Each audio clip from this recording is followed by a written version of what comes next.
7 tahun kemudian. Semua orang pasti mempunyai masa lalu kelam, begitu juga denganku. Jika mereka adalah orang baik yang kurang beruntung, aku juga seperti itu. Namun aku dulu bukan orang baik, aku adalah orang yang serakah. Sejak kecil ibuku selalu berkata, jadi orang itu harus serakah kalau tidak kamu akan berakhir menjadi gelandangan. Sejak saat itu aku selalu ingin menang sendiri, tak peduli harus menyakiti orang lain. Namun dengan berjalannya waktu dan banyak peristiwa yang kualami, aku jadi mengerti ternyata apapun perbuatan kita maka karma akan selalu mengiringinya. Aku bersyukur Tuhan masih memberikanku kesempatan untuk menebus semua dosa-dosaku dan membuatku menjadi orang yang lebih baik. Kak Dena, Papa, tolong maafkan aku, di setiap napasku aku selalu berdoa untuk kebaikan kalian. Ayo anak-anak, berhenti mainnya sudah waktunya mandi. Teriak Sarah memanggil beberapa anak yang sedang bermain di tanah lapang. Baik, Bunda. Sahut anak-anak tersebut yang berjumlah 6 orang.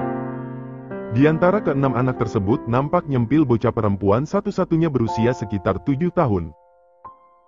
Mary, kamu mandi di kamar Bunda ya? Anak perempuan tidak boleh mandi bersama anak laki-laki. Cegah Sarah saat bocah kecil bernama Mary itu mengikuti langkah kelima kakak lelakinya. Tapi kenapa Bunda? Bunda selalu saja melarang Mary mandi bersama mereka. Mereka kan kakak-kakak Mary juga. Tanya Mary merajuk dan bundanya itu pasti akan selalu menjawab dengan jawaban yang sama. Mary sayang, Mary kan anak perempuan. Anak perempuan itu harus menjaga kehormatannya, harus mempunyai rasa malu dari kecil.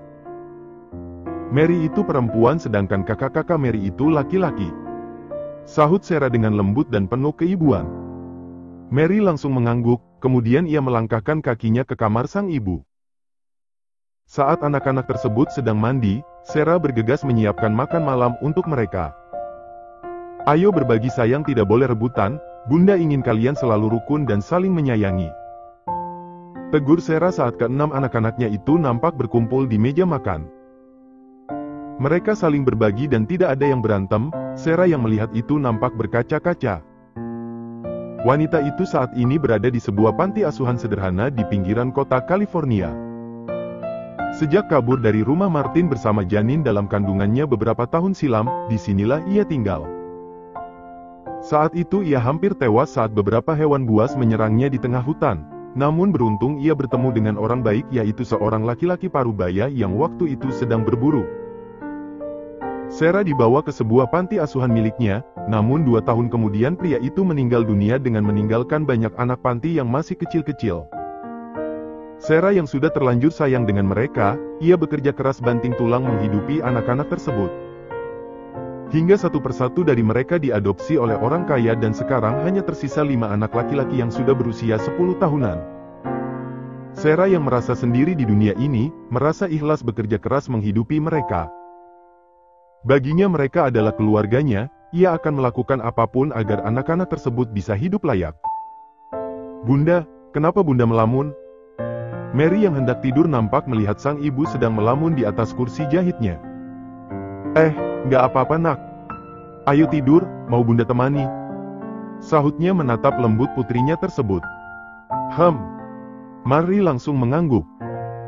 Setelah menemani Mary tidur, Sarah segera mengecek beberapa kamar yang ditempati oleh anak-anaknya yang lain. Selamat tidur sayang, berdoa dulu sebelum tidur ya. Ucapnya pada setiap anak asuhnya lalu mengecup kening mereka satu persatu.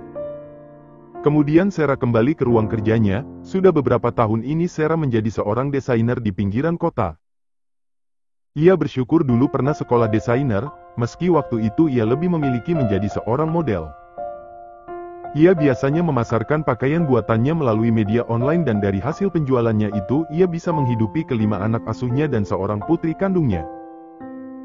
Mary adalah putri kandungnya bersama Martin, namun Sarah berharap ia tidak akan bertemu lagi dengan pria itu. Meski saat ini ia masih sangat mencintainya, apalagi wajah Mary mirip sekali dengan sang ayah hingga membuatnya tak bisa melupakan laki-laki itu. Konyol memang, meski 7 tahun sudah berlalu tapi perasaannya masih tetap sama seperti dulu. Harusnya ia membenci laki-laki yang sudah menculik dan menodainya berkali-kali itu.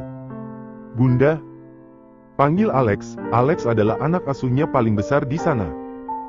Remaja berusia 11 tahun itu nampak berjalan mendekati Sarah. Kau belum tidur? Apa ucapan selamat tidur dari bunda masih kurang? Sahut Sarah dengan nada meledek. Apa bunda tidak lelah? Sebaiknya bunda segera tidur, besok bisa dilanjutkan lagi. Sahut Alex merasa iba dengan Sarah, wanita yang sudah ia anggap seperti ibu kandungannya sendiri itu tak pernah lelah mengasuhnya dan adik-adiknya. Besok pagi bunda sudah harus mengantar pesanan ini ke kota Nak, jadi bunda harus menyelesaikannya sekarang. Sahut Sarah. Baiklah, kalau begitu bunda jangan terlalu malam tidurnya ya. Ucap Alex, setelah itu ia berlalu ke kamarnya. Keesokan harinya. Sayang, bunda pergi dulu. Alex jaga adik-adik ya Nak. Jangan kemana-mana, jika ada orang tidak dikenal jangan dibukakan pintu, oke? Ujar Sarah pagi itu. Setiap hari Minggu saat anak-anaknya libur sekolah, Sarah selalu mengantarkan pesanan para pelanggannya di kota. Setelah berpamitan dan mencium mereka satu persatu, Sarah segera pergi menuju stasiun kereta. Ia bersyukur mempunyai anak-anak yang patuh dan mandiri seperti mereka. Sesampainya di stasiun, Sarah segera masuk ke dalam kereta dengan menenteng tas besar berisi pakaian buatannya. Melihat kursi kosong, Sarah langsung mendudukkan dirinya. Semalam hampir pagi ia baru tidur dan saat ini ia merasa sangat mengantuk. Baru juga ia duduk, ia sudah nampak terlelap di sandaran kursinya, bahkan saking lelapnya ia tak mendengar beberapa orang di sekitarnya sedang berbicara. Nona, kursi ini sudah kami pesan. Cepat pergi dari sini. Nampak laki-laki bertubuh tinggi besar mencoba membangunkan Sarah. Ada apa ini? Tiba-tiba seorang pria dengan suara berat nampak menegur tiga pria yang hendak membangunkan Sarah. Maaf tuan, kursi yang Anda pesan sudah diduduki oleh wanita ini. Sahut laki-laki bertubuh besar itu pada sang tuan. Martin yang menatap Sarah sedang terlelap tidur, nampak memicin. Benarkah wanita itu Sarah atau hanya mirip saja? Martin segera mengangkat tangannya, memberi kode agar anak buahnya itu membiarkannya saja. Kemudian ia menghempaskan tubuhnya di kursi di depan Sarah. Biasanya Martin tidak menyukai berbagi tempat duduk dengan orang lain, namun kali ini ia ingin benar-benar memastikan siapa sebenarnya wanita itu. Sarah terlihat begitu nyenyak, sudah 1 jam berlalu namun ia masih terlihat sangat pulas. Semalaman ia terpaksa begadang hampir pagi untuk menyelesaikan pesanan pelanggannya. Biasanya ia selalu menggunakan jasa kurir untuk mengantar pesanan di kota, namun kali ini salah satu pelanggannya memintanya untuk bertemu secara langsung. Tentu saja Sarah tidak menolaknya, karena pelanggannya tersebut sudah sering sekali memesan gaun buatannya. Bahkan hari ini ia secara khusus mengantar 5 lembar gaun pesta untuk pelanggannya tersebut. Pelanggannya itu pasti sangat kaya raya, karena gaun yang dipesannya pun terbuat dari bahan-bahan yang sangat berkualitas. Beberapa saat kemudian Sarah nampak mengerjapkan matanya, saat seorang petugas memberitahukan jika sebentar lagi kereta akan berhenti di stasiun berikutnya. Sepertinya aku terlalu lelah.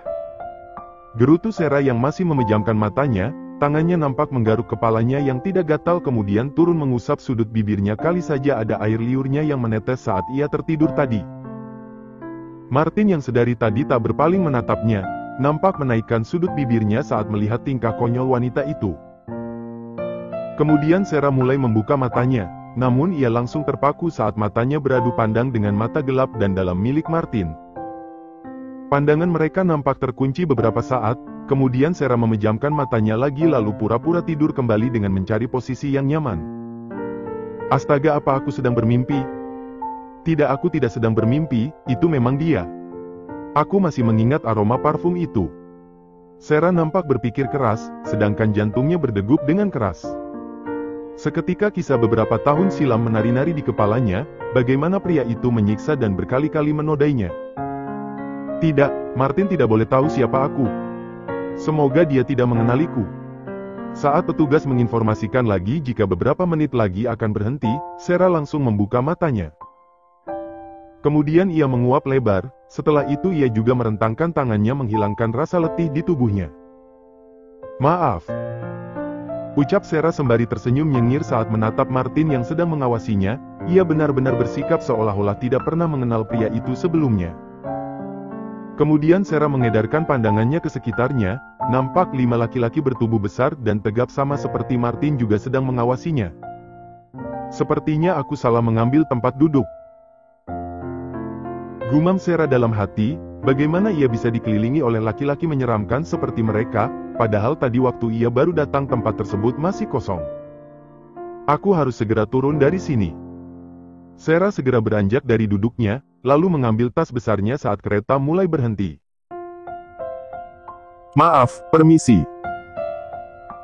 Ucapnya dengan ramah saat meninggalkan kursinya lalu melewati beberapa pria tersebut.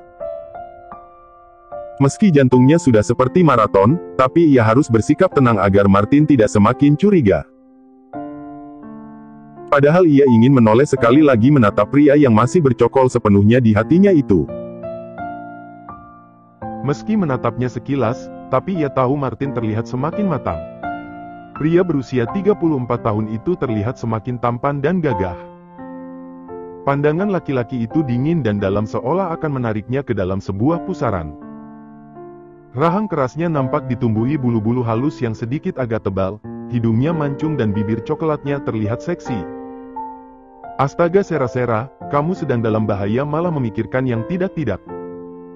Sarah nampak merutuki dirinya sendiri karena sempat-sempatnya mengagumi sosok Martin.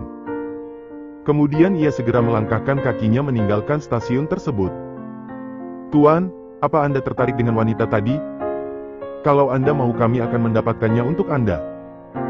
Ujar Mateus sang tangan kanan Martin, ia dari tadi melihat bagaimana bosnya itu sangat tertarik dengan Sarah.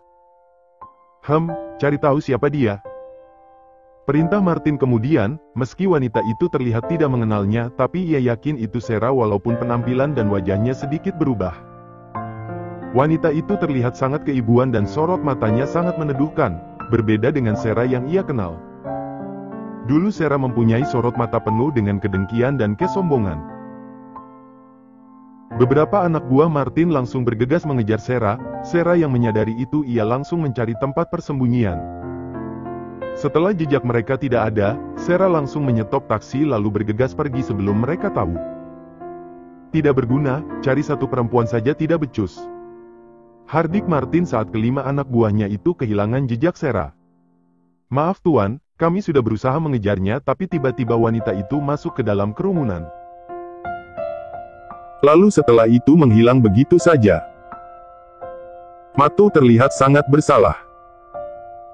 Martin menghela napas kasarnya, setelah itu ia berlalu pergi meninggalkan stasiun tersebut yang diikuti oleh anak buahnya. Sementara itu, Sarah saat ini sedang mencari sebuah alamat pelanggannya yang memintanya untuk datang ke rumahnya. Taksi yang ia tumpangi nampak membawanya masuk ke sebuah kompleks perumahan elit yang ada di kota tersebut. Benar Pak, ini rumahnya? Tanya Sarah saat taksi tersebut berhenti di sebuah rumah mewah, lebih tepatnya sebuah mansion yang sangat luas. Benar Nona, sesuai alamat. Sahut sopir tersebut. Setelah membayar, Sarah segera turun dari taksinya kemudian melangkahkan kakinya menuju rumah mewah dengan beberapa lantai tersebut. Gerbangnya sangat tinggi, bagaimana aku bisa masuk? Gumam Sarah seraya melihat sebuah gerbang berdiri dengan angku di depannya tersebut. Nona, kamu sedang mencari siapa? Tiba-tiba seorang laki-laki berperawakan tinggi besar menegurnya dari celah gerbang. Saya Mauren, saya sudah membuat janji dengan Nyonya Lucy untuk mengantar pakaiannya. Sahut Sarah, sejak tinggal di panti asuhan Sarah mengganti nama belakangnya dengan pemilik panti sebelumnya yaitu Tuan Mauren. Sebentar. Penjaga tersebut nampak menghubungi seseorang dari telepon yang ada di sana. Baiklah, Anda disuruh masuk. Perintah penjaga tersebut, setelah itu ia membuka gerbangnya agar Sarah segera masuk. Sarah nampak terperangah saat baru melangkah masuk. Apa ini istana presiden? Sarah nampak mengedarkan pandangannya menyisir setiap sudut mansion tersebut yang banyak sekali pengawal yang berjaga di sana. Tidak. Ini bukan seperti istana presiden tapi ini lebih mirip istana bos gangster yang sering kulihat di film-film. Seketika Sarah bergidik ngeri, menatap bangunan mewah namun terkesan menyeramkan itu. Nona, apa yang kamu tunggu? Nyonya Lucy sedang menunggumu di dalam. Ucap seorang penjaga yang langsung membuyarkan lamunannya. Sarah langsung menganggukkan kepalanya lalu mengikuti penjaga tersebut. Sesampainya di depan pintu mansion, Sarah semakin merinding apalagi saat masuk ke dalam sana. Ini benar-benar istana gangster. Gumamnya saat melihat keadaan di dalam rumah tersebut, sangat mewah namun terkesan menyeramkan dengan warna hitam dan coklat yang mendominasi. Duduklah, Nyonya Lucy akan segera turun. Perintah penjaga tersebut. Beberapa saat kemudian nampak seorang wanita cantik menuruni anak tangga. Apa kamu Nona Maureen? Sapa Lucy saat berjalan mendekat, wanita cantik bak seorang artis itu nampak tersenyum tipis menatap Sarah. Benar Nyonya. Sahut Sarah sembari beranjak dari duduknya. Panggil saja Lucy, sepertinya kita seumuran. Ucap Lucy seraya menyuruh Sarah untuk duduk kembali. Sepertinya saya lebih tua Luz, bahkan putriku sudah besar saat ini. Sahut Sarah. Lucy nampak melebarkan matanya. Benarkah, tapi kamu kelihatan masih sangat muda. Ucapnya tak percaya. Sarah nampak mengulas senyum tipisnya, entahlah selama ini banyak orang tidak mempercayai jika usianya sekarang 30 tahun. Mungkin wajah baby face-nya yang membuatnya terlihat awet muda. Oh iya, ini pesananmu. Sarah mengambil beberapa lembar gaun pesta milik Lucy. Thanks, Maureen. Aku selalu suka dengan rancanganmu. Lucy nampak antusias saat melihat gaun-gaun pesanannya. Aku sengaja mengundangmu ke sini karena sebentar lagi aku mau menikah dan aku ingin kamu yang merancang gaun pernikahanku dan calon suamiku. Imbunya yang langsung membuat Sarah nampak senang. Benarkah? Terima kasih sudah menyukai rancanganku. Sahut Sarah. Tunggu calon suamiku dulu ya, sebentar lagi dia pasti kembali dari kantornya. Ucap Lucy. Hampir 2 jam Sarah menunggu, namun pria yang Lucy katakan itu tak kunjung datang. Sepertinya calon suamiku masih sangat sibuk, kalau begitu nanti aku hubungi kamu lagi. Ujar Lucy dengan wajah kecewanya. Tidak apa-apa Luz, kapanpun itu kamu hubungi saja aku. Sahut Sarah, setelah itu ia pamit undur diri. Sarah segera meninggalkan mansion tersebut dengan berjalan kaki menuju jalan raya yang tidak jauh dari kompleks perumahan tersebut. Beberapa jam kemudian Martin baru sampai di kediamannya, wajahnya nampak lelah, tatapannya dingin dan tak bersahabat. Sayang, kamu kok baru pulang? Bukannya di telepon tadi aku sudah bilang ada desainer yang akan datang mengukur baju pernikahan kita. Rajuk Lucy saat melihat Martin melangkahkan kakinya masuk ke dalam mansionnya tersebut.